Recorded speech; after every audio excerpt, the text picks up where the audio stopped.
Katden update. And Hello Love Again is coming to Netflix on February 13. Excited na ang mga Katden fans na mapanood muli ang Hello Love Again. And through Netflix naman, siguradong number 1 yan.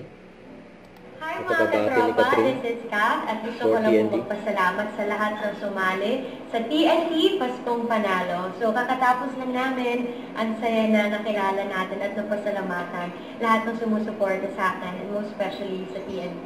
So this year, abangan pa ang mga susunod at mas exciting na promos at events dito sa TNT sa aming 25th year. Thank you and happy New Year! Yun. Tapos kay Alda naman, yung behind the scene for Cebuano New Year.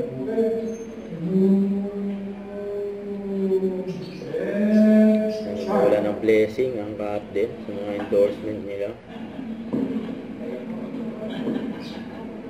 OA and nonchalant.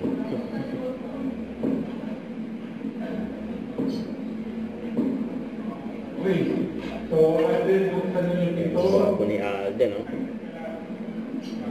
Tagal ng model si Alda ng Cebuano eh, Google yun. Financial Services, calling dito. Balik tayo bukas! Cebuano amazing ang life! Yeah! Screen. Sa Microfinancial Services, calling dito. Balik tayo bukas! Cebuano amazing ang life! Don't forget to subscribe and click the notification bell for more updates. This is Richard Reaction Vlog. Stay tuned for more updates. See ya.